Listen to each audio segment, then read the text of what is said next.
요한계시록 22장 12절 함께 합독하시겠습니다. 다 같이 시작. 보라, 내가 속히 오리니 내가 줄 상이 내게 있어 각 사람에게 그가 행한 대로 갚아주리라. 아멘. 속히 오신답니다. 재림에 있어서. 그리고 오실 적에 맨손으로 오는 것이 아니라 뭔가 들고 오신답니다. 상이랍니다. 믿는 우리에게는 상이겠고 믿지 않는 저들에게는 벌이겠죠. 아무튼 뭔가 들고 오십니다. 심판이 있다는 이야기이죠. 오늘 하나님 말씀을 우리 그리스도의 재림과 심판이라고 하는 제목으로 함께 은혜를 나누기를 원합니다.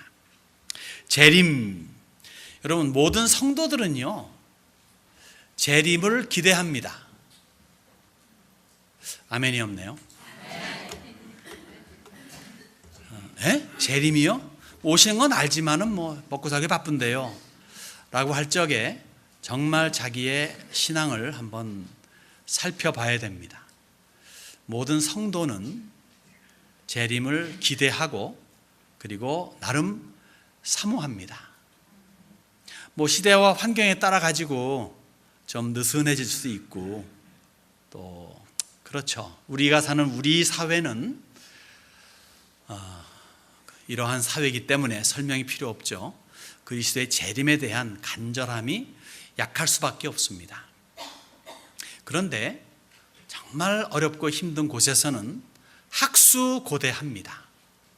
우리나라도 과거 일제강점기 시대 때는 정말 학수고대한 분들이 많이 있었죠. 신앙을 지키고자 하나 신앙을 지키기 힘들었던 그때, 신앙을 지키자니 감옥수에 들어가만 했던 그때, 그래서 옥중 성도로서 주님 고대가를 짓고 많은 이들에게 은혜를 끼쳤던 고 손양원 목사님의 그러한 또한 노래도 우리는 기억을 합니다. 낮에나 밤에나 눈물 머금고라고 하는 그것을 시작하지 않습니까? 지금 제가 그 노래를 지난번에 한번 불렀다면 다 웃더라고요. 웃을 만한 노래가 아닌데 그래서 안 부릅니다. 그렇지만은 그 내용은 정말 절절하게 가슴을 후벼 파는 그러한 간절함을 우리가 볼 수가 있죠. 먼 하늘 이상한 구름만 떠도 주님이 오시는가 해. 여러분 그 한번 생각해 보세요. 얼마나 인생이 힘들고 얼마나 주님이 오심을 사모한다면, 사실 옥중에서 쓴 이 가사라 그러는데 그때 그 외정 그냥 감옥에만 있는 게 아니라 매일마다 불려나가서 얻어맞고 예수 안 믿기로 하라고 그렇게 하고 그 다음에는 또 그런 그 고문을 당하는 그러한 와중이니까 정말 그에게는 조그만 무슨 이상한 현상만 벌어져도 주님이 오시는 게 아닐까 하는 그러한 간절함을 가지고 있었죠. 그때에 비하면 지금이 사실 70년이 더 지났습니다. 그럼 70년 더 가까이 다가왔으니까 더 급박하다 볼 수가 있겠죠. 그런데도 많이들 무감각하고 안 이해합니다. 느슨해졌다는 얘기죠. 재림에 대한 얼마만큼의 지식과 그리고 급박한 마음을 가지고 계십니까? 이러저러한 생각과 또 마음의 자세는 있을는가 몰라도 한 가지 확실한 것은 이겁니다. 그리스도의 재림은 있습니다. 초림이 있었듯. 그리고 그리스도의 재림 이후에 꼭 따라오는 것은 심판입니다. 그리스도의 초림 이후에 구원의 문이 활짝 열렸듯. 구원의 문이 활짝 열리고 2000년이 지난 오늘입니다. 만일 주님께서 오늘 재림하신다면, 그리고 그 이후에 펼쳐질 심판이라고 한다면 무슨 심판일까요? 그 심판은 최후의 심판입니다. 종신형을 주는 심판이죠. 천당에서 종신형으로 살 것이냐, 지옥에서 종신형으로 살 것이냐, 그런 결정을 내리는 최후의 심판입니다. 되돌이킬 수 없는 영구적인, 바꿀 수 없는 심판입니다. 그래서 그 심판과 그리고 그 이전에 있을 재림을 아주 간략하게 이 시간 말씀을 30분 안으로 나눠보기를 원합니다. 첫째, 그리스도의 재림입니다. 여러분, 그리스도가 오신다 하는 것을 우리는 세 부분으로 나눌 수가 있어요. 편히 말해서 구약하게 되면 그리스도께서, 메시아, 그리스도죠. 메시아가 오신다는 개념이에요. 사실요, 여러분, 구약, 제가 연구한 건 아니고 연구한 분이 외치신 말씀 중에 이런 말씀이 기억이 나요. 제가 신학교 시절 때 들은 얘기인데 인상 깊었던 지금도 기억이 납니다. 구약을 가만히 살펴보면은 초림과 재림의 비율이 1대 8이다. 오래전에 제가 이 말씀을 우리 요한계시록 할 적에 한번 했던 기억이 나는데 1대 8이다. 초림이 하나라면 재림에 대한 이야기는 8개나 있다라고 그렇게 말합니다. 그분의 그 스탠다드는 우리가 알고 있는 지식 안에서 구약에서 이루어진 것을 초림이라고 본다면 이루어질 것은 재림으로 본다는 얘기죠. 그러니까 구약에서는 굉장히 많은 부분이 그리스도의 오심을 알려줍니다. 그것이 첫 번째 오심이라면 두 번째 오심 내지 두 번째 오신다의 개념은 복음서예요. 오셨다 이거예요. 오셨다. 그리고 그 이후에 나타나는 서신이라든가 요한계시록은 다시 오신다. 이렇게 분류를 할 수가 있습니다. 초림에 대한 이야기는요, 성경 첫 부분에 나타납니다. 타락하자마자 아직 에덴 동산에서 쫓겨나기도 전에 저주 아닌 저주를 아담에게 베푸실 적에 그때 분명히 그러잖아요. 너에게 나타나는 후손이 있을 것이다. 여자의 후손은 뱀의 머리를 칠 것이고 그 뱀은 너의 발꿈치를 물 것이다. 우리는 이것은 무엇을 이해합니까? 메시아의 오심이요, 그리스도의 십자가의 죽음을 말하는 거죠. 죽음으로 말미암아 발꿈치가 물렸다면은 그 죽음 이후에 부활로 말미암아 정수리를 때려버리는, 아주 속된 말로 꼴통을 부셔버리는 그런 사건이 있었다면 그건 곧 그리스도의 초림을 말하는 거죠. 요한계시록 맨 마지막 장, 우리가 오늘 본 12절 이후에 20절에도 말이죠, 이렇게 말합니다. 내가 진실로 속히 오리라. 그러니까 성경은 처음부터 끝까지 그리스도의 오심에 관해서 이야기한다 해도 과언이 아니겠어요.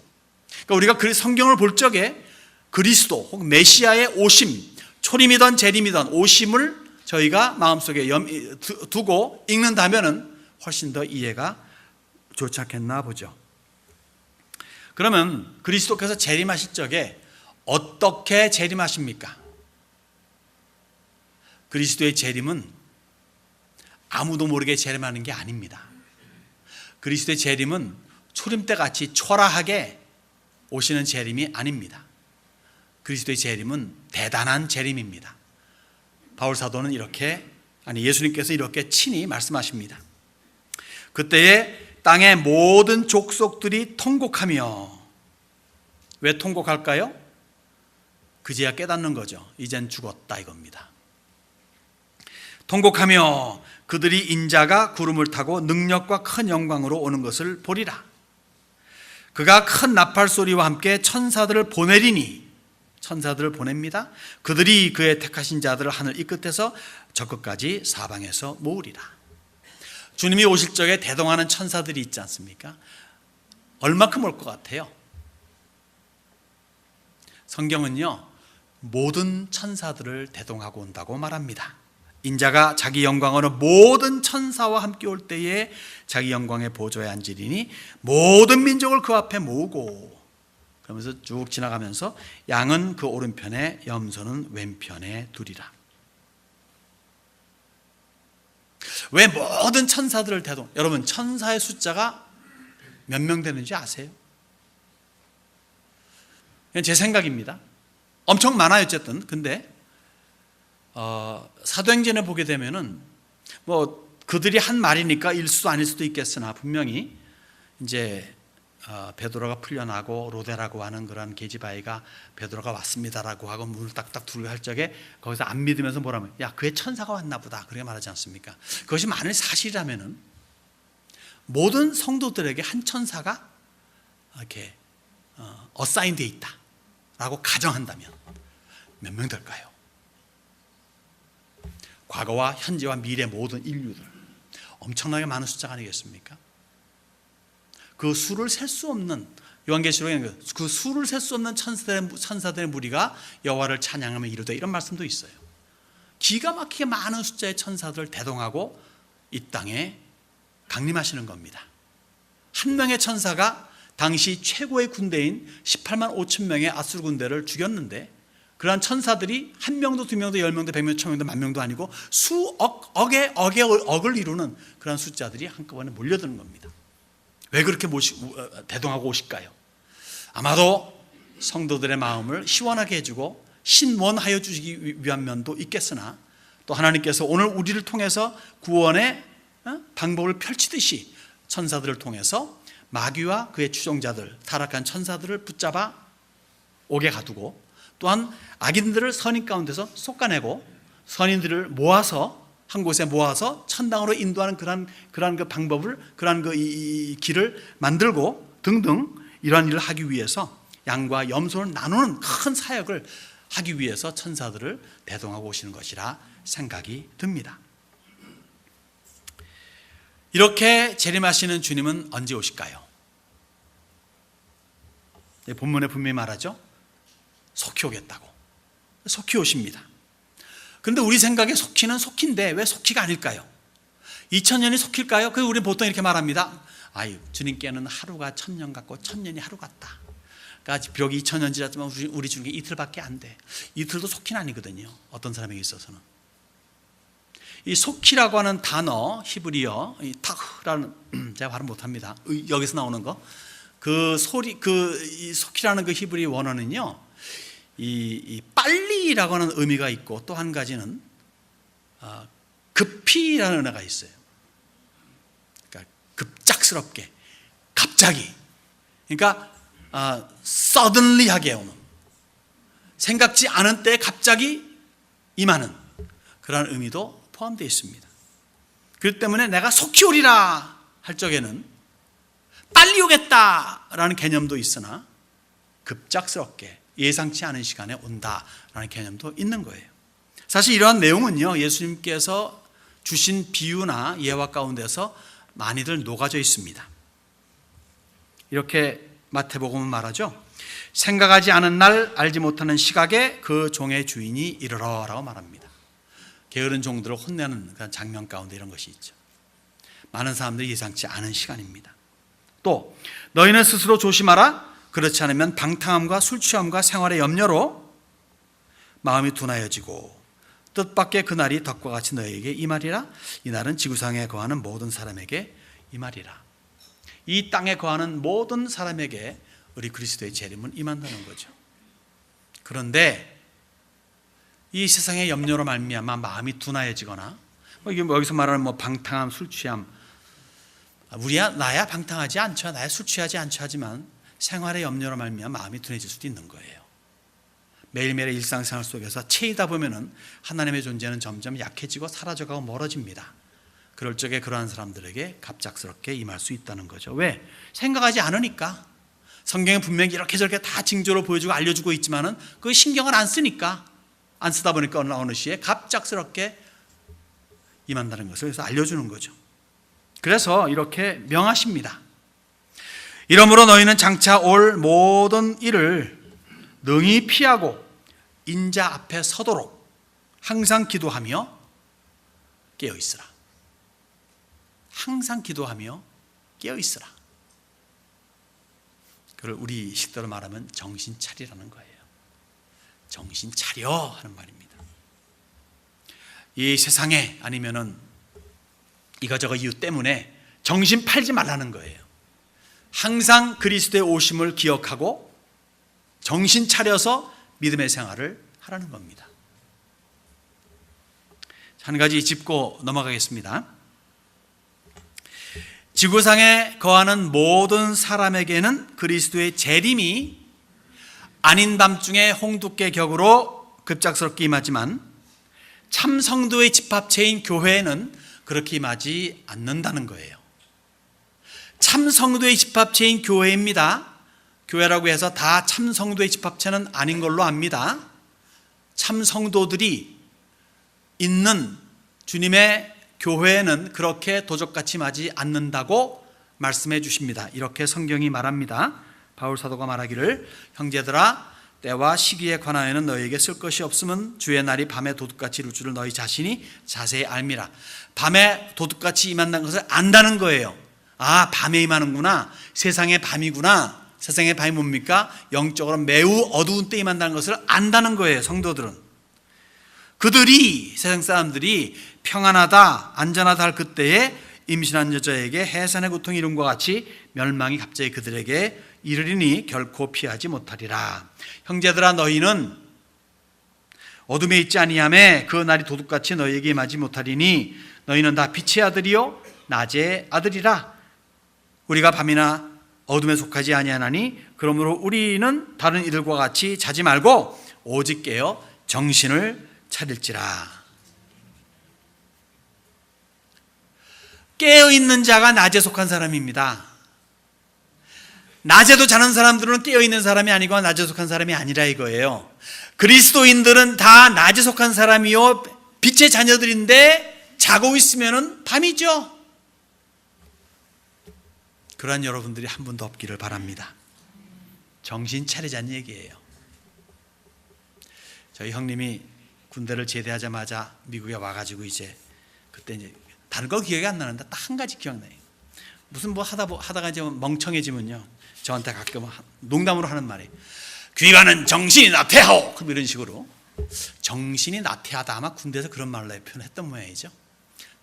정신 차리라는 얘기죠.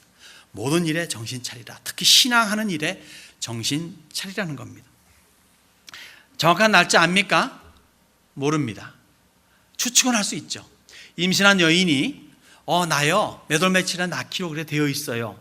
그게 100% 확신이 됩니까? 그때 어간에 난다는 의사의 말이죠. 그러나 그 날은 그 시간은 모르잖아요. 그렇지만 오는 걸 알죠. 믿는 사람들도 그 날 그때 그 시간은 모릅니다. 세상에 가장 어리석은 사람이 날과 시간을 말해주는 사람이에요. 그건 진짜 그거는 잘해봐야 본전인데 그날 온다 해봤자 무슨 소득이 되겠습니까? 그런 거에 속지 마시고 그러나 성경이 알려준 시기와 때와 징조를 느낌으로 이 몸으로 체험하면서 때가 가까이 오고 있구나를 보시면 되는 거죠. 저는 요새 참 두려운 것 중에 하나가 그 666이죠. 여러분 666이 뭔지 아시잖아요. 근데 그것이 정치적인 이야기가 아닙니다. 순전히 100% 경제적인 이야기예요. 666을 안 받는 사람들은 사고 팔기를 못하게 한이에요. 그죠? 만일 이 세상 전체가 다 뭐 비트코인이라든가 아니면 뭐 크레딧 카드로 딱 되게끔 만들어 놓고 캐시를 못 쓰게 한 다음에 그것을 딱 누가 쥐고 있고 요것을 가지려면은 요거 해야 된다 할 적에 신앙에 위배되는 것이라면 어떻게 되겠습니까? 그것이 거의 오지 않고 있습니까? 뭐 동전 없는 세상, 뭐 크레딧 카드 없이 그저 뭐 하는 세상. 지금 그거 가까이 왔다고 얼마나 좋아합니까? 그러한 것 외에도 뭐 다른 많은 그런 것들을 보면서 정말 오실 때가 정말 가까웠구나를 피부로 느낄 수가 있어야 된다는 거죠. 그 시간이 내 당대에 있는지 내 후 당대에 있는지 몰라도 정말 가까이 왔음을 알고 그랬더니 더욱더 정신 차려야 된다는 것을 우리는 깨달아야 된다는 겁니다. 베드로 사도는 그러기 때문에 그날이 가까움을 볼수록 너희는 그럼 어떤 자세를 가져야 되니? 라고 질문을 던지곤 이렇게 답을 줍니다. 거룩한 행실과 경건함으로 하나님의 날이 임하기를 바라보고 기대하라는 얘기죠. 간절히 사모하라. 학수고대하라 이거예요. 학수고대가 자연적으로 이루어지지 않으면 왜냐하면 너무 오늘의 삶이 행복해. 애들도 잘 되고 나도 평안하고 즐겁고 잘 먹고 잘 싸고 그리고 뭐 사실 여러분 이런 것이요 별거 아닌 것 같지만 사실은 행복한 거잖아요. 이것 때문에 그리스도께서 다시 오신다고 하는 이 세상의 현재의 변화, 평안하다, 안전하다, 이제 남북도 이제 평화로 이제 데이탕트가 이루어지고 있다는 그런 거짓된 이야기들이 막 일적에 정말 뭔가 좀 좋아지는 것 같고, 뭔가 괜찮은 것 같고, 야 우리 금강산 살자가자 12,000봉도 할 수 있는 것 같고, 뭐 등등. 그래서 이제 그런 꿈에 부풀고 하니까 우리는 거기에 그리스도의 재림이라는 것이 점점 멀어져 가잖아요. 아니란 얘기죠. 물론 지금의 현실의 어떤 안전함과 평안을 누리지 말라는 게 아닙니다. 항상 그러나 깨어 있어가지고 이 지금 세상이 가고 있는 것은 오히려 그리스도의 재림을 더 가까이 하고 있는 현상이다라고 볼 수 있는 그러한 정확한 안목이 필요하다는 겁니다. 그러기 위해 거룩한 행실과 경건함으로 하나님의 나라가 임하기를 사모하는 것이 우리의 마땅한 성도의 삶이라는 거죠. 즉 세상의 흐름과는 반대로 가자는 얘기예요. 세상에 이렇게 말하면은 과연 그런가 성경을 통해서 보고 그 다음에 아니면은 아니오시다로 선을 그을 수 있는 자세가 필요하다는 겁니다. 이러저러한 이유 때문에 자꾸 세상에 유혹에 빠지지 마세요. 그날 괜찮고 그 다음날 괜찮을 수 있어요. 하나님이 그렇게 치사한 분이 아니기 때문에 오늘 뭐 잘못됐다고 당장 매를 들거나 그러는 분 아닙니다. 그렇지만은 하나님께서는 보고 계시다는 거죠. 효도하려면은 하나님 아버지께 효도하려면은 신랑 예수께 그러한 우리의 거룩함을 순결함을 드리려면은 우리는 이 세상의 유혹에 빠져들어가서는 안 된다는 겁니다. 사탕 발림에 속아서는 안 된다는 거예요. 여러분, 그리스도의 재림은요, 재림에 대한 컨셉트, 재림에 대한 그 신앙은요, 성도로 하여금 정말 거룩하게 해줍니다. 거룩을 추구하게 하고 경건한 자세로 주의 일에 힘쓰게 하고 사명을 감당하고자 인내하게 하고 그리고 힘든 어려움이 닥칠 때 위로와 격려가 되죠. 내가 믿는데 왜 지금 내 이런 사건이 벌어졌지? 왜 이러지? 하나님 살아계셔? 하는 그러한 부정적이고 원망적인 생각이 아니라 이런 일이 벌어졌구나. 그러니까 나는 이 세상에 소망을 두면 안 되는 거야. 나 하나님께 소망을 두라고 나에게 이런 일이 벌어지고 있는 거 아니겠어? 하면서 우리의 진정한 곳인 천국의 소망을 두고 이 땅에서 천국을 펼쳐나가는 그런 삶을 살아가야 마땅하다 싶은 거죠. 무엇보다도 그리스도의 재림은 우리 모든 성도들의 복된 소망인 줄 믿습니다. 오시면 안 되는데 나 장가도 가야 되고 우리 애도 또 시집도 장가도 보내야 되는데 이게 아니라 언제 오시던 간에 그때가 우리에게는 최고의 날임을 알고 복된 날임을, 복된 성도임을 깨닫는 거죠. 성경이 이렇게 말합니다. 복스러운 소망과 우리의 크신 하나님 구주 예수 그리스도의 영광이 나타나심을 기다리게 하셨으니, 우리가 스스로 기다리는 거 아니에요. 기다리게 해주시는 거예요. 그래서 우리는 기다리는 겁니다. 언제나 오실까? 그게 성도라는 겁니다. 성도는 그리스도의 재림을 기다립니다. 그리고 넋 빠지게 날짜를 정해놓고 아무것도 안 하고 그날만 기다리는 그러한 바보 멍텅구리는 물론 아닙니다. 열심히 더 이 세상에서 의미 있는 삶을 살아가는 거죠. 조금이라도 더 빛을 발하는 삶을 살려는 거죠. 조금이라도 더 소금이 되어가지고 부패한 세상을 정화시키고자 하는 마음을 가지는 거죠. 아멘입니까? 그리스도의 재림이 우리에게 그러한 도전을 준다면 또한 그리스도의 심판은 무엇일까요? 사실 지금 다루고자 하는 심판의 내용은요, 일시적인 심판이 아닙니다. 옛적에 이스라엘에게 베푼 심판, 그리고 오늘날도 교회에 나름대로 있어지는 심판이 있죠. 나름대로 이것을 일시적인 심판이라 그러지 영구적 심판이라 그러지 않아요. 지금 우리가 다루고자 하는 심판은 영구적인, 되돌이킬 수 없는 그러한 심판입니다. 마지막 심판이죠. 주제할 사항이 있다면요, 심판에 있어서만큼은 철저하게 행위입니다. 구원은 믿음이죠. 그러나 심판은 행위입니다. 신자들에게 베풀어지는 베마 심판도 행위예요. 믿지 않는 자들에게도 베풀어지는 백보자 심판도 행위입니다. 철저하게 행위가 중심입니다. 제가 마음은 그렇게 하고 싶지 않았어요. 마음은 정말 주님을 가까이 모시고 싶었어요. 내 삶이 고달프고 힘들었고 뭐 때문에 하고 주절주절 말해봐야 그래? 근데 뭐 했니? 글쎄요, 하려고 그랬는데 좀 그렇네요. 그래? 꽝. 철저하게 심판만큼은 행동입니다. 행위. 여러분 세상 법정도 그러잖아요. 세상 법정도 증거가 없으면은 죄를 입증하지 못하잖아요. 또 죄를 졌어요. 감옥 가야 되는데 제 형편과 사정이 너무너무 그래가지고 할 수 없이 한 번만 봐주세요 할지 봐줍니까? 너가 착한 사람이면 나도 알겠다. 그러나 너는 이런 죄를 지었다. 고로 너는 감옥 가야 된다. 이게 세상 법정도 마찬가지예요. 하나님도 그렇습니다. 마음은 원이로다가 안 통해요.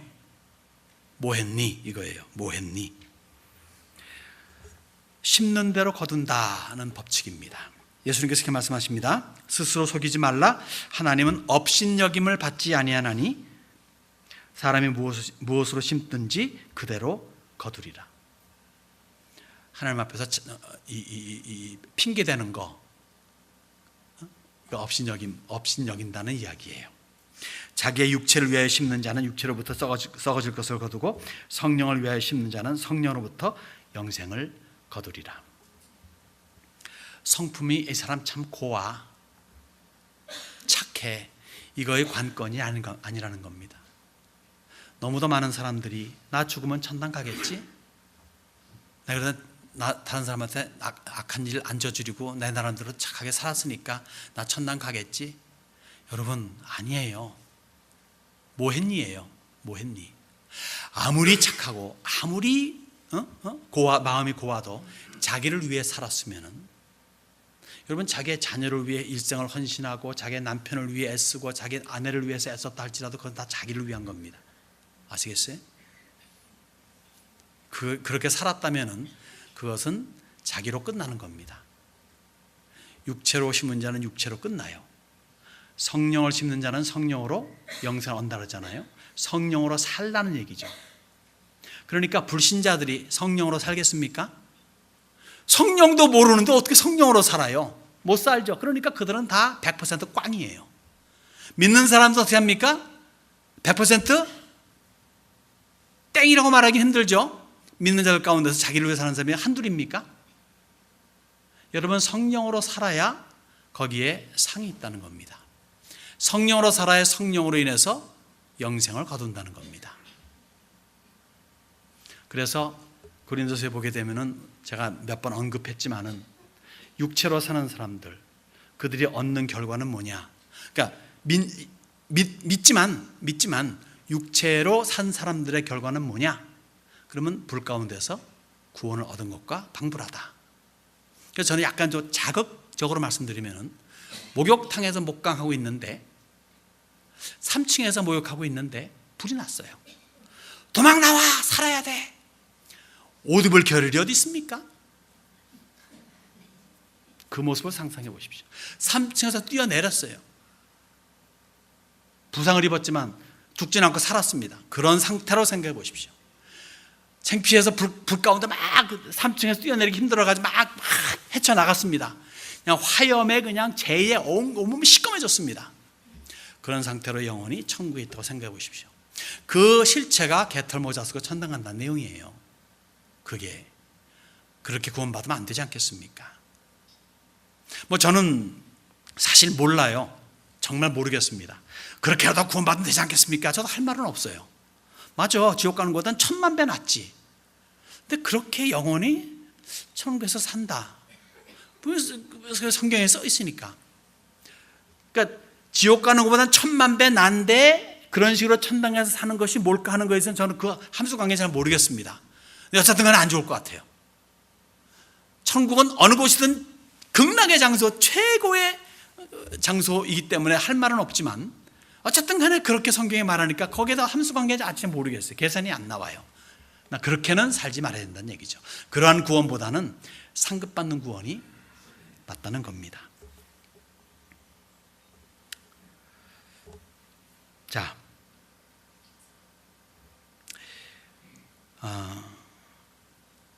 그런 면에서는 신자도 심판을 받지 않습니까? 반드시 그리스도의 심판대라고 말합니다. 베이마스에서 말하는 겁니다. 선악간에 그 몸으로 행한 것을 따라 받으려 하면, 선악간에 그 몸으로 행한 거예요. 신자들도 그 몸으로 행한 겁니다. 너 뭐 했니? 뭐 했니? 그러니까 이 마음은 원이로되 육신이 약하구나 주님 말씀한 것을 너무 남용하지 마시기 바랍니다. 그걸로 여러분이 못하는 것, 안 하는 것을 justify, 정당화시키지 마시기 바랍니다. 부끄러운 일입니다. 저도 그런 부끄러움을 많이 가지고 있습니다. 해야 되는데 못하고 있구나, 안 하고 있구나. 저도 그런 길티 필링은 가져야 되잖아요. 그렇지 않고 그저 물에 술탄도 술에 물탄도 하게 되면 어떻게 되겠습니까? 여러분, 신자도 심판을 받을 정도라면은 불신자는 어떻게 했어요? 왼편에 있는 자들에게 이르시되 저주를 받은 자들아 나를 떠나 마귀와 그 사자들을 위하여 예비된 영원한 불에 들어가라. 강조하고 강조하지만 지옥은요, 사람을 위해 만든 장소가 아닙니다. 지옥은 마귀와 그의 추종자들, 타락한 천사들을 위해서 마련된 장소예요. 이 장소에 마귀를 쫓았던 이 세상을 쫓아갔던 그런 불신자들에게 너도 그리로 들어가라 라고 말씀하시는 장소입니다. 상상 불가의 무서운 곳에서 영원히 고통받을 걸 생각한다면, 그걸 조금이라도 생각을 하고 마음속에 여민다면 우리 주변에 우리의 가까운 사람들이 예수를 모르고 살아가는 것을 그냥 때 되면 믿겠지 하는 그런 안이한 마음으로 상대할 수 있겠습니까? 사실 저도 그런 사람들을 가끔 상대해요. 겉으로는 웃으면서 얘기합니다. 겉으로는 이렇게 저렇게 합니다. 그리고 이제 이야기해가지고 굉장히 교회에 나오자는 말을 싫어하면, 목사이기 때문에 그런 말을 하게 되면 더욱더 거부 반응이 일어나게 되면 그 말을 안 합니다. 속으로는요 더 열심히 기도하는 마음으로 대합니다. 교회라는 얘기를 안 해도 하나님이 속으로 평정을 시키는 거죠. 왜냐하면 이 사람 이 시간 죽으면 지옥 가잖아요. 과거에 교회를 다녔어? So what? 누구 왕년에 뭐 안 해본 사람이 있나? 이런 식으로 말하듯이 그럴 수 있는 거예요. 이 사람이 과거에 믿었대요. 근데 지난 18년간 난 교회를 안 나왔대요. 그래도 믿음은 있겠죠? No way. 저는 간주합니다. 그럴 수도 있어요. 그러나 그렇게 안 믿고 싶어요. 이 사람이 지난 18년 동안 교회 안 나와서 안 믿는 거지. 안 믿는 거지. 그래야 전도할 수 있잖아요. 그렇지 않고 이 사람 입술로는 믿는데요. So what?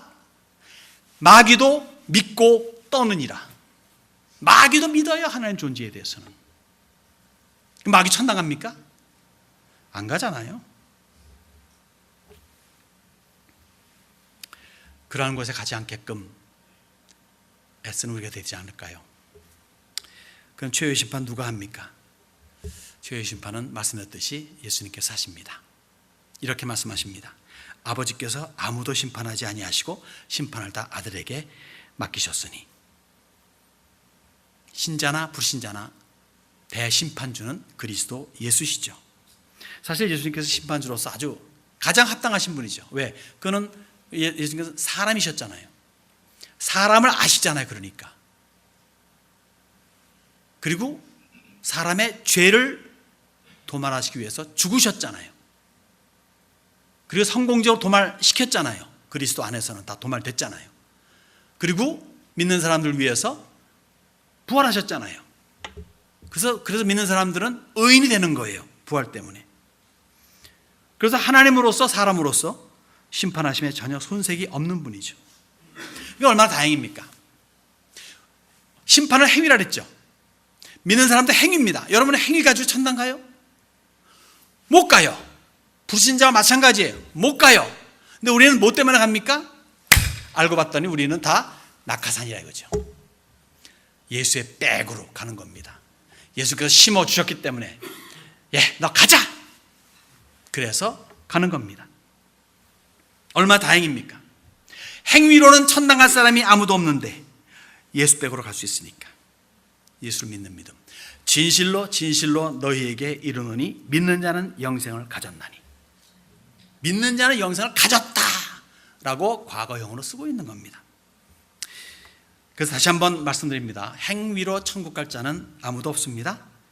단 하나의 죄나 허물이 있어도, 단 하나의 마음속에 잘못된 생각을 가져도 하나님께서 마음을 꿰뚫어 아시는 분 때문에 그를 죄로 간주한다면 그 누구도 어느 인생도 자기 스스로의 자력으로, 자기 스스로의 행위로 천당 갈 자는 없습니다.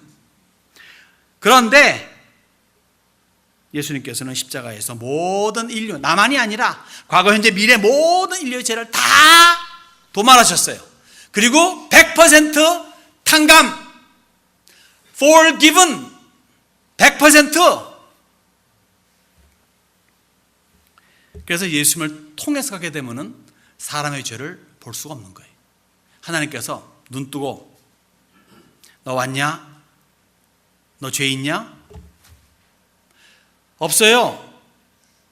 예수님께서 다 사해 주셨어요 라고 하면은 예수님이라는 그 이름 때문에 하나님께서는 오냐 들어오라 그러신다고요. 왜? 그리스도의 피가 몽땅 덮어버렸거든요. 그리고 씻어버렸거든요. 더 이상 죄가 없습니다. 그렇기 때문에 예수를 통해서 가면 100% 천국인데 예수를 안 통하고 가면 100% 지옥이라는 얘기죠. 그 중심에는 예수 그리스도가 계십니다. 그분이 답입니다. 인류의 모든 문제가 있죠. 현재 인류의 세상에서 벌어지는 수많은 문제들, 작은 일이든 큰 일이든 국가적이든 간에 사회, 경제, 문제, 문화 어떤 면에서든 간에 모든 문제는 그 답을 예수님에게서 찾을 수가 있습니다. 가장 가까이에는 우리의 개인적인 인생에서, 크게는 국가적인 세계적인 차원에서 그 답을 예수님에게서 찾을 수가 있어요. Jesus is the answer. 예수님만이 답이라는 거예요. 나로 말미암지 않고는 아버지께로 올 자가 아무도 없느니라. 예수님 뿐입니다. 이 예수 믿는 믿음을 소유하지 못한 분이 이 자리에 한 분도 없기를 바랍니다. 말씀 마치겠습니다. 오늘 날 그리스도의 재림에 대한 열기가 많이 식어 있죠. 예수님께서 미리 예견하셨어요. 노아의 홍수 때도 그랬다. 그러면서 내가 다시 올 때도 그럴 것이다. 자, 읽을게요. 노아의 때와 같이 인자의 마음도 그러하리라. 홍수 전에 노아가 방주에 들어가던 날까지 사람들이 먹고 마시고 장가들고 시집가고 있으면서 홍수가 나서 그들을 다 멸하기까지 깨닫지 못하였으니 인자의 마음도 그러하리라. 세상의 흐름은 그렇다는 거예요. 지금 점점 하나님에 대한 존재가 사라지고 있죠. 기독교의 마지막 종주국가로 말할 수 있는 미국에서도 하나님의 존재는 너무도 빠르게 잊혀져 가고 있습니다. 그러나 성경은 이렇게 말해요. 그리스도의 사람들은 어떠해야 되는가? 아까 읽었던 부분에서 다시 한번 발췌해 봅니다. 깨어있으라. 어느 날에 너희 주가 임할는지 너희가 알지 못함이니라. 준비하고 있으라. 생각하지 않는 때에 인자가 오리라. 깨어있으라. 너희는 그날과 그때를 알지 못하느니라. 깨어있어야 됩니다. 여러분, 제 뒤에 있는 십자가를 보십시오. 뭐가 보입니까? 어떤 의미로 여러분들에게 다가갑니까? 하나님의 심판이라 보여지지 않으세요? 우리의 죄 때문에 당신의 아들 그리스도를 죽여야만 했던 그 무서운 십자가. 아들마저 죽여야만 했던 그러한 죄라면 얼마나 그 죄가 심각했을까요? 하나님 편에 있어서. 그 죄를 심판하신 거죠. 아들을 통해서. 아들을 그렇게 참혹하게 심판하셨기 때문에 그 후로 모든 심판을 아들에게 맡기실 수가 있었던 겁니다. 그 모든 심판을 떠맡은 아들은 어떠합니까? 대심판주로 오시지만은 그 이전에 그 아들은 우리에게 무엇으로 말씀하시는 것 같습니까? 제가 이렇게 한번 의역해 봅니다. 너희의 행위로는 모두가 지옥이다. 너희가 자랑하는 의로운 행위는 그래봐야 내가 예적에 이사야 선지를 보내가지고 글쓰기 한 거 더러운 옷과 다를 바가 없다. 그러므로 나를 믿으라. 나는 너희의 죄를 도말하는 구세주다. 너희의 더러운 옷을 벗기고 의로운 옷을 입혀주는 신랑이다. 그래서 나를 믿는 자들을 위해 예비한 천국에서 나와 함께 영원히 살자꾸나. 이 초청에 아멘으로 반응하며 또 반응하게 하며 주 예수 그리스도와 더불어서 천국에서 영생하는 복된 여러분들이 되시기를 축원합니다.